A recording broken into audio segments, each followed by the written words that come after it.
Всем привет, дорогие друзья! С вами Кирилл Орешкин и передача «Лучшие реплеи недели». Сегодня вас ждет почти 10 тысяч урона от Е-50, захватчик без снарядов и самый необычный взвод нагибаторов. Но сначала, по традиции, разогрев.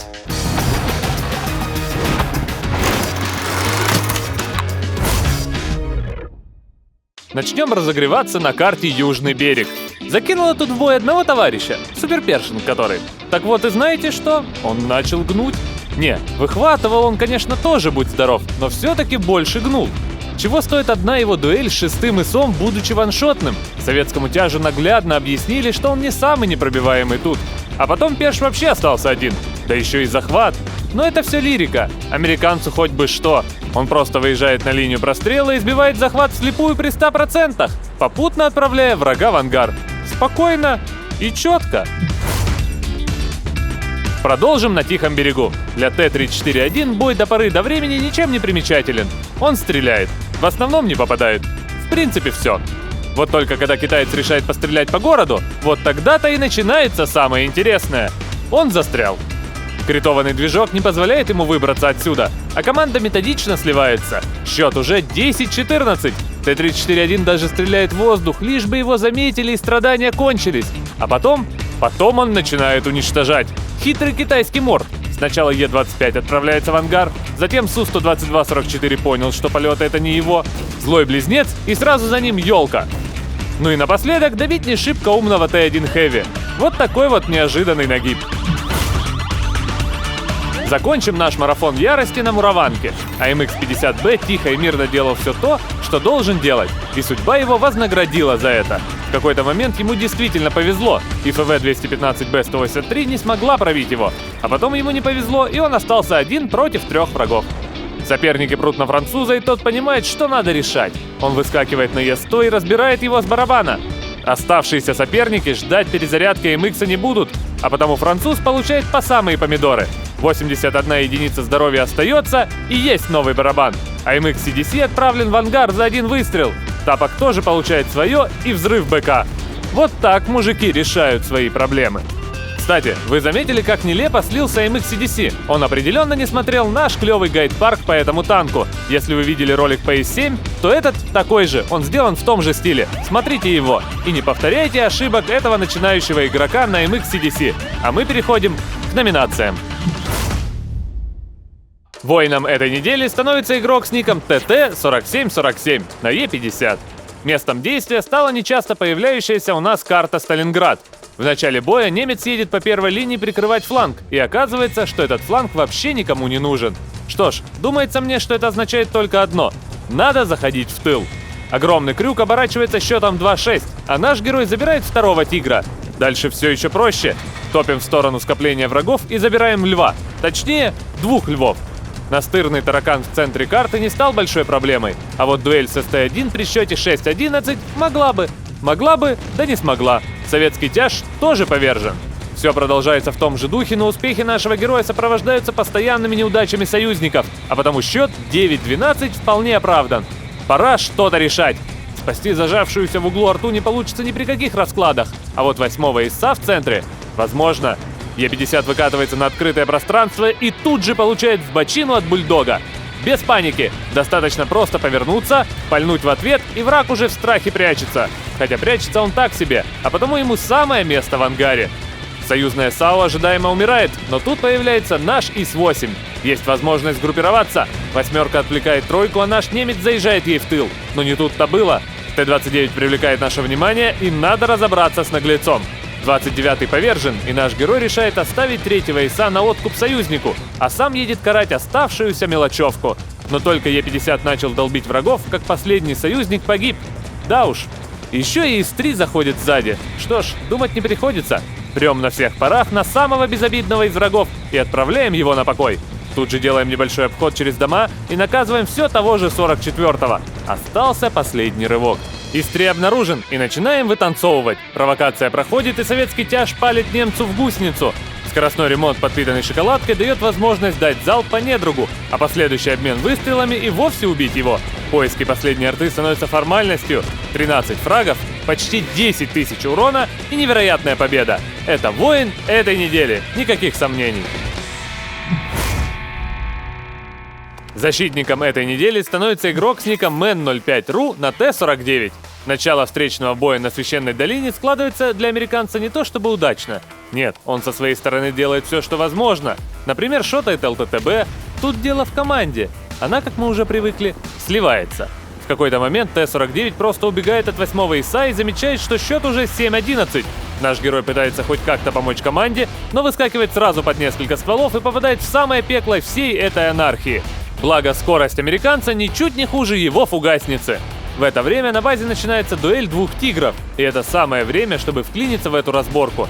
Т-49 заезжает сверху, и пока враг занят выколачиванием дури из союзника, наш американец легко занимает удачную позицию и добивает его. Отличное настроение после такого удачного действия было омрачено буквально спустя 30 секунд. Именно в этот промежуток счет превратился из конкурентоспособного 11-12 в удручающий 11-14. Но когда удручающий счет был проблемой для героев нашей передачи? Т-49 едет повыше в поисках удачной позиции. Спрятаться в кустах и ждать захвата. Вот тактика на концовку боя. И она работает. ИС-8 получает 2 отличных шота, а ответка от арты на 79 единиц здоровья только пощекотала нервы. На базе 2 захватчика, и если ИС-8 спрятался за камнем, то Тигр уж больно много думает о своей броне. Есть -1. Захват продолжается, а попадание снаряда в соседний с нами дом как будто говорит: пора валить отсюда. И американец валит. Заезд с фланга не становится неожиданностью для 8-ки, но 49-й все равно успевает дать ему по кумполу. А потом захват прекращается. Т-49 будто просто не разрешили 8-ке оставаться на захвате, и теперь едет за артой. ГВ Тигр П не оказывает никакого сопротивления, но он и не был приоритетной проблемой. Фуловый Тигр П и ИС-8 — вот проблемы. Т-49 едет в обход и застает 8-ку врасплох. Отлично! Тут же подсвечивается последний враг, и он спит, и это все. Отличная игра, вырванная из лап врагов победа и бонус в виде последнего спящего врага. Что ж, вот такой он защитник этой недели. Поздравляем!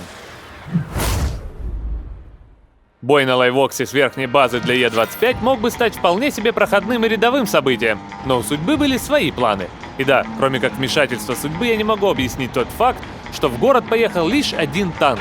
Один. Совсем один. И что вы думаете произошло? Конечно, город очень быстро прорвали. Неожиданно, не правда ли? Е-25, который поначалу ехал прикрывать мост, откатывается ближе к базе, откуда на него уже прут 2 вражеских тяжа. Неуклюжий выстрел КВ-2 фактически решил его судьбу, а жадность КВ-3 до союзной арты позволили взять еще один фраг. Хотелось бы отдышаться, да некогда. Чемодан от арты в метре от нас был как звоночек о том, что надо бы посмотреть на счет, а он 7-13. Эх, да уж. На Е-25 опасливо выскакивают Хелкет и Чаффи. Кумпол ЛТ оказался не таким прочным, как он думал, а разобрать ведьму, используя адский ДПМ и дерзость, оказалось не так сложно. Сложно начинается вот сейчас. Счет 10-14, а снарядов осталось не так много. Под шквал выстрелов немец успевает убежать от неминуемой гибели. Но в какой-то момент он передумал. Воевать так воевать. Е-25 едет вдоль железки, откуда на него и сыпались снаряды, и нарывается на Кромвеля. Британец остается дымиться, а наш одухотворенный воин опять меняет направление. Богатырский крюк через город, и вот уже французская арта с непроизносимым названием становится очередным фрагом. Почти сразу начинается захват базы. Наш герой решает использовать не эффект неожиданности, а скрытность. Су-100 на базе, немец стреляет и обнаруживает себя. Советская ПТ палит в ответ и мажет. Это приговор. Пушка немецкого потрошителя такого не прощает. Один минус. Снаряд остался. Один. Думать не приходится. Е-25 переходит в варп-режим и мчит на базу. Начинается захват. 2 арты могут выскочить в любой момент, и одна из них выскакивает. Тут же награждаем ее последним снарядом, САУ в ответ не попадает и начинаем кружить.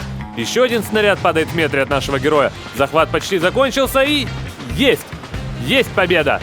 Отличный захват без снарядов и мастерское владение своей машиной. Это захватчик недели. Поздравляем! Звание поддержки этой недели уходит игроку с ником Айканара на елке. Айканара? На елке? Помнится, мне был тут у нас один Айканара в 40-м выпуске. Ну да ладно. Поначалу бой на Редшере для французского представителя хвойных складывается вполне себе сносно. Наш герой аккуратен, опаслив и достаточно вредоносен. Вот только, как всегда, союзники совсем не такие. Ближе к концу боя елка остается в компании одной арты против 5 врагов. Соперники начинают наступать, и если AMX M445 с одного фланга не так страшен, как могло бы показаться, то вот Т-28 HTC, который жаждет забрать последнего союзника, это другое дело. ПТ успевает выстрелить, но САУ выживает, а наш герой выскакивает на обидчика и легко отправляет его в ангар. Жаль только, что все эти старания были впустую. Арту убивает неприятельский тигр. Ёлка тут же пытается взять свое и добивает AMX M4, и почти сразу приходится убегать. Немецкий тяж спалил нас, и надо не попадаться ему на глаза, и это задача минимум, ведь не стоит забывать и о двух артиллериях. Тигр самоуверенно становится на захват, а потому достаточно логично несколько раз получает. Тут же сзади засвечиваются и те самые две арты, а значит, опять пора бежать. Солидный крюк позволяет запутать тяжа соперников, а значит, на захвате стоит вовсе не он. Дерзкий выпад на вражескую САУ, непродолжительная дуэль, и она повержена. В какую сторону отступать, вопроса не стоит. Тигр понял свою ошибку и уже прет с фланга на нас. Что ж, если враг прет с одного фланга, то надо бежать на другой. Такой ход тут же вознаграждается второй артой. ГВ Пантера даже пискнуть не успела, как ее БК был взорван. Остался один. Изрядно надоевший тигр уже и сам понимает, что разбудил монстра, а потому встает на захват. Ну, это просто жест отчаяния. Ёлка без труда находит точку, из которой можно стрелять без засвета, и в 5 выстрелов отправляет немцев в глубокий нокаут. Отличная игра, абсолютно неожиданное тащунство и, конечно, огромная воля к победе. Именно это позволяет игроку с ником Эйконара получить звание поддержки этой недели. Поздравляем! Звание братьев по оружию уходит не совсем обычному взводу. Waffentrager, Conqueror и AMX 50-100. Странная компания, не правда ли? А знаете, что еще более странно? То, что в самом начале боя на Химках наши герои разбрелись по разным направлениям. Вафля тихо и спокойно ждет зарядки барабана на фланге ближе к железке, британец отправился держать банан, а француз и вовсе поехал покорять гору. Что из этого вышло? А то, что немецкая имба зарядила свой раздаватель дамага и мирно отправила на покой 2 советских СТ. В это время Conqueror понял, что бодаться лоб в лоб с Е-100 — это не лучшая затея, а потому к следующему барабану вафли немецкий тяж уже выкатывался в погоне за британцем. Убить многотонного монстра в 2 ствола оказалось проще, чем можно было подумать. На горе все пока более-менее тихо, хотя как тихо. Союзники вроде прорывают, а вроде и нет. Тем не менее, пока интереснее то, что немец и британец объединили силы и спокойно прорвали последний оплот обороны врагов в банане. Взвод продолжает движение, и Трагер с одним снарядом выкатывается под С-3 и Т-34. Лишь один из 2 залпов прошел в ПТ с уроном, и тут же выкатывается Conqueror. Попытка добить тройку оканчивается неудачей, и Waffentrager получает еще раз. Взвод ждет зарядки своего главного дамагера, а в это время счет становится уже неприличным — 4-10. Мгновение спустя враги забирают еще одного союзника, но тут в дело вступает AMX 50-100. Дуэль с Тайпом 61 и дуэлью-то сложно назвать, а потому первый фраг француза. Почти сразу с этим Вафля наконец перезарядилась.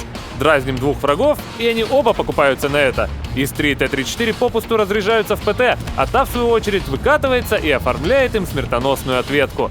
Счет 8-12, а значит наш взвод остался против 7 врагов. Решение сгруппироваться на съезде с горы тут же было прервано, и наши созводные понимают — враги повсюду. Сначала арта хорошенько разряжается по вафле, а затем только молниеносная реакция Conqueror помогает ему не получить от РУ-251. И да, не стоит забывать, что MX еще на горе, и там тоже есть враги. Ситуация критическая, но взвод на то и взвод, чтобы переворачивать бои. В одно мгновение все трое избавляются от 3 соперников, и ситуация кардинально меняется. С 8-12 до 11-12 за долю секунды. Как вам? А еще спустя миг Вафля добивает и РУ-251, что оставляет врагам только лишь 3 арты. Conqueror и 50-100 легко добивают их. Фантастическая игра. 15 фрагов на 3 и самый необычный взвод, который я видел. Вот такие они, братья по оружию этой недели. Поздравляем! Напоминаю, что голосовать за лучший реплей надо на нашей странице ВКонтакте. А победителями прошлого выпуска стали игроки с никами Растор и Макс Нагибатель Братск из номинации «Братья по оружию». Поздравляем победителей и дарим дополнительную порцию золота.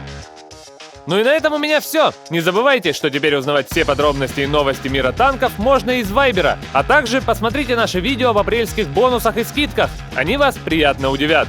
Ну и смотрите предыдущие ЛРНы, если вы их пропускали. Их уже больше 50 штук. Какие-то вы точно не видели. Ну и на этом теперь точно все. С вами был Кирилл Орешкин. Всем спасибо. Всем пока.